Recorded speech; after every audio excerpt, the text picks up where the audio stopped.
सुप्रभात बच्चों। आज का विषय है हमारा पत्र।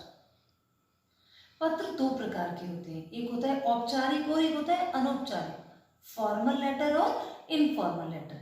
लेकिन हमारे पाठ्यक्रम में, कक्षा 9वीं के पाठ्यक्रम में केवल अनौपचारिक पत्र ही है, तो आज हम केवल अनौपचारिक पत्र का ही अध्ययन करेंगे। तो बच्चों, पत्र के बारे में पढ़ते हैं।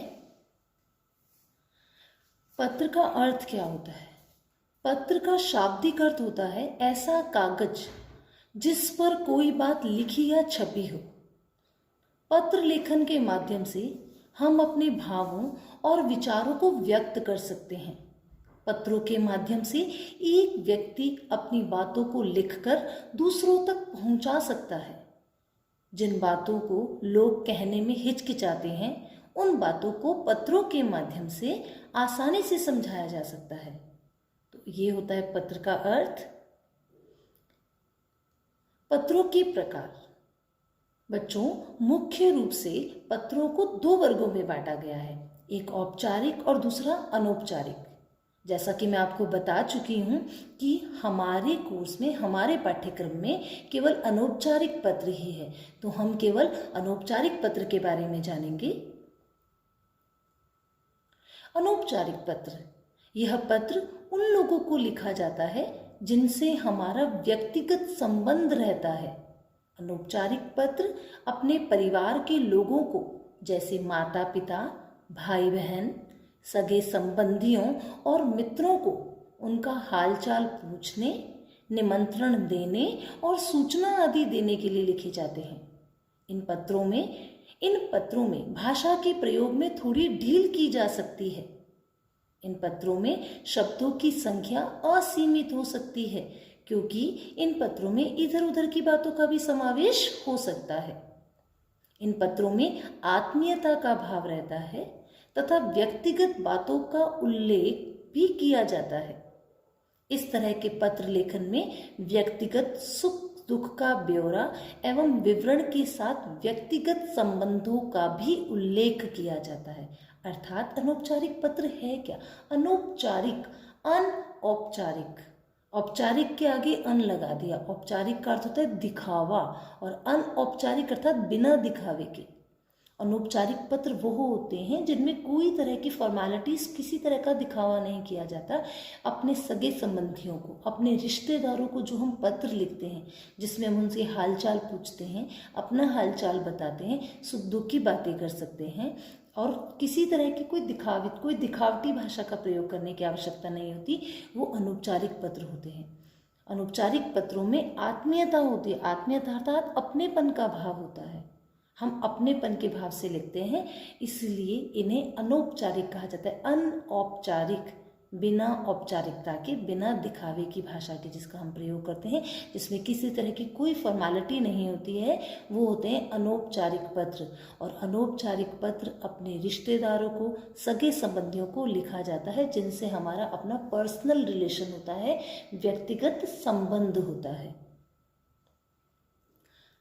अनौपचारिक पत्रों के प्रकार क्या होते हैं? अनौपचारिक पत्र निम्नलिखित प्रकार के हो सकते हैं। एक बधाई पत्र, किसी को जब हम बधाई देने के लिए लिखते हैं। शुभकामना पत्र, जैसे आपका दोस्त अगर विदेश यात्रा पर जा रहा है तो आप उसकी मंगलमय यात्रा के लिए, उसकी यात्रा के लिए शुभकामनाएं दोगे, वैसा पत्र। निमंत्रण पत्र, अर्थात किसी को जब घर पे किसी प्रकार का आप कार्यक्रम आयोजित कर रहे हैं और किसी को निमंत्रित करते हैं तो उसके लिए निमंत्रण पत्र भेजा जाता है। विशेष अवसरों पर लिखे गए पत्र। सांत्वना पत्र अर्थात सहानुभूति के पत्र, घर में कोई दुखद घटना हो गई है तो उसके लिए भी आप सांत्वना देने के लिए अपने दोस्त को, किसी भी रिश्तेदार को पत्र लिखते हैं, वो सांत्वना पत्र होते हैं। और अन्य किसी प्रकार की जानकारी देने के लिए या सलाह आदि देने के लिए भी अनौपचारिक पत्र लिखे जाते हैं। सलाह देना अर्थात अगर आपकी छोटी बहन कहीं बाहर रहती है या आप कहीं बाहर रहते हैं और अपनी छोटी बहन को किसी तरह की सलाह देना चाहते हैं, पढ़ाई से संबंधित हो, भ्रमण से संबंधित हो, योग से संबंधित हो, किसी भी तरह की सलाह देना चाहते हैं, बड़ों को, छोटों को, उसके लिए भी हम अनौपचारिक पत्र ही लिखते हैं। तो इस प्रकार अनौपचारिक पत्र के ये प्रकार हुए। अनौपचारिक पत्र लिखते समय हमें कुछ बातों का विशेष रूप से ध्यान रखना चाहिए। पहली ये कि भाषा सरल और स्पष्ट होनी चाहिए। पत्र, लेखक तथा प्रापक, प्रापक अर्थात प्राप्त करने वाला, जिसको हमने पत्र लिखा है, जो ये पत्र हमारा प्राप्त करेगा। प्रापक की आयु, योग्यता, पद आदि का भी ध्यान रखा जाना चाहिए। पत्र में लिखी बात संक्षिप्त होनी चाहिए। पत्र का आरंभ और अंत प्रभावशाली होना चाहिए, अर्थात आपने जो लिखा है वो सामने वाले को प्रभावित करे, उस पर भाषा। पत्र का आरंभ और अंत प्रभावशाली होना चाहिए। भाषा और वर्तनी शुद्ध, अर्थात जो हम लिख रहे हैं मात्राओं का भी ध्यान रखना चाहिए और अपनी भाषा का भी ध्यान रखना चाहिए। लेख स्वच्छ होना चाहिए ताकि सामने वाला आसानी से पढ़ सके, वरना आपने जो लिखा है वो आप ही को पता रहेगा। जिसके लिए आप वो पत्र लिख रहे हैं उसे उसकी भाषा समझ में आनी चाहिए। पत्र प्रेषक व प्रापक वाले का पता साफ और स्पष्ट लिखा होना चाहिए। पत्र में भेजने वाले का और पत्र प्राप्त करने वाले का पता भी साफ लिखा होना चाहिए। कक्षा, परीक्षा भवन से पत्र लिखते समय अपने नाम के स्थान पर क, ख, ग तथा पते के स्थान पर कक्षा या परीक्षा भवन लिखना चाहिए। अर्थात इस पंक्ति का मतलब ये है, इस नियम का यह मतलब है कि आप अगर घर पे कोई पत्र लिख रहे हैं अपने मित्र को, तो आप कुछ भी उसमें लिखते हैं, पत्र के आप पता कुछ भी लिख सकते हैं। लेकिन अगर आप कक्षा भवन में लिख रहे हैं, अर्थात एग्जाम में, जब आपकी परीक्षा में कोई पत्र लिखने को आता है, तब आप उस पते की जगह पर, अपने पते, अपने एड्रेस की जगह पर आप क्या लिखते हैं, परीक्षा भवन, और अपना नाम न लिख करके क, ख, ग, जैसे आप अंग्रेजी भाषा में XYZ बोलते हैं, हिंदी में आप क, ख, ग लिख सकते हैं। अपने नाम को, आपको अपने नाम लिखने की कोई आवश्यकता नहीं होती है। और अपने पते की जगह हम क्या लिखेंगे, कक्षा भवन या परीक्षा भवन।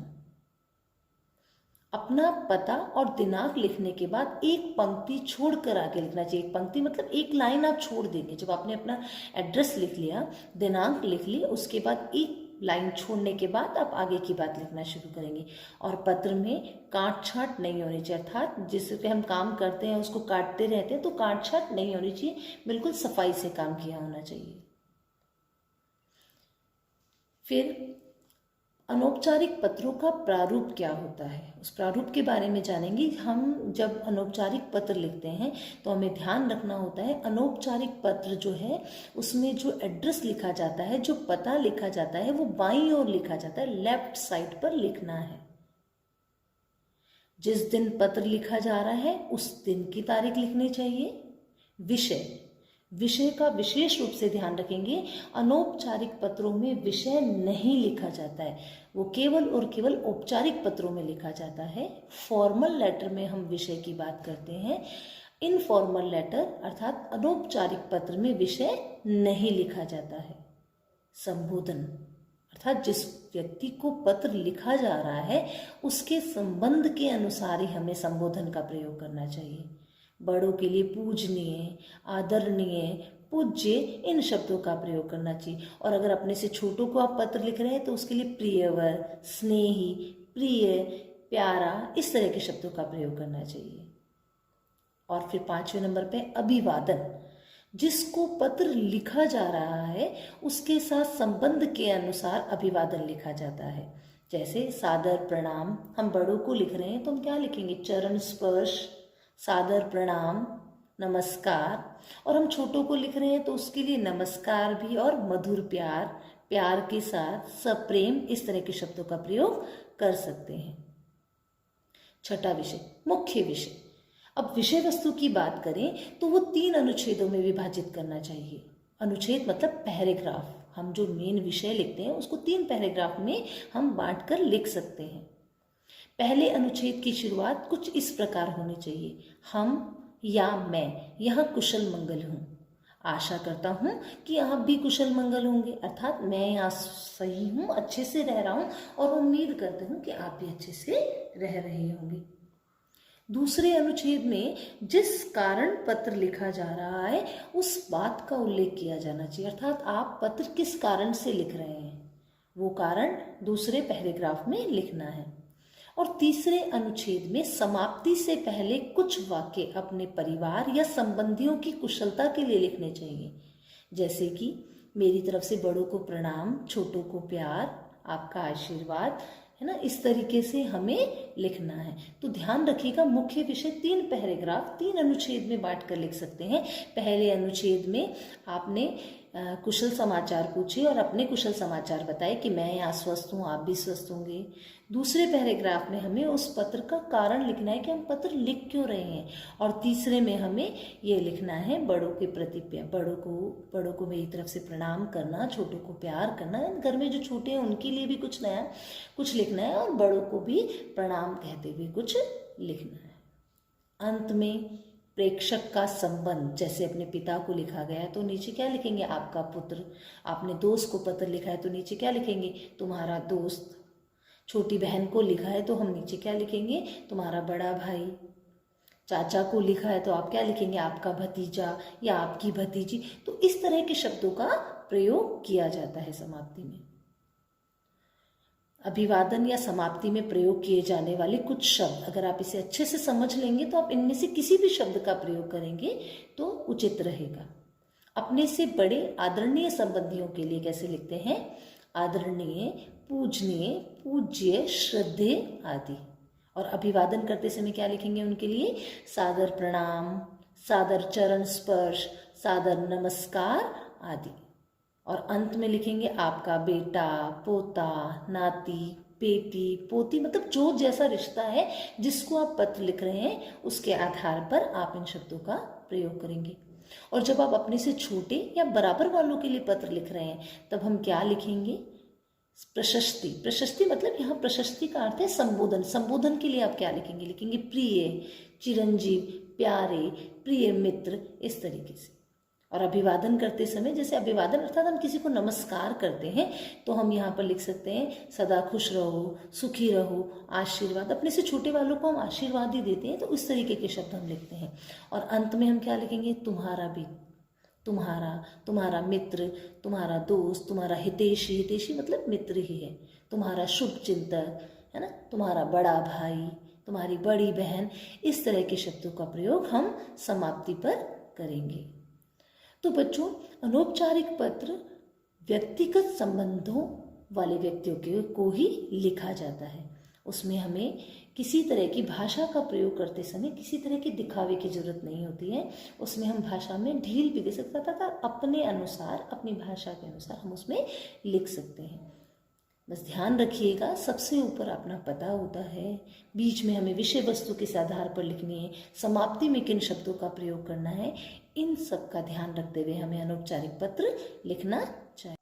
तो बच्चों, अभी हमने देखा अनौपचारिक पत्र लिखते समय कैसे अभिवादन शब्दों का प्रयोग करना चाहिए, कैसे संबोधन करना चाहिए, छोटों के लिए क्या संबोधन होगा, बड़ों के लिए क्या संबोधन होगा।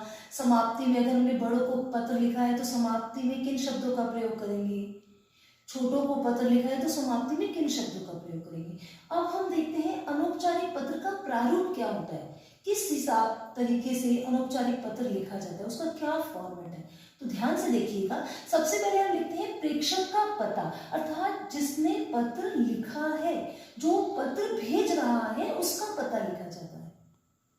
और मैं ये बता चुकी हूँ, जब हम परीक्षा में पत्र लिखते हैं तो यहाँ पर हम क्या लिखते हैं, परीक्षा भवन, स्कूल का नाम और फिर दिनांक वो जिस तारीख को, जिस दिनांक को हम पत्र लिख रहे हैं। फिर आता है संबोधन अर्थात बड़ों के लिए पूजनीय, आदरणीय और छोटों के लिए प्रियवर, इस तरीके से।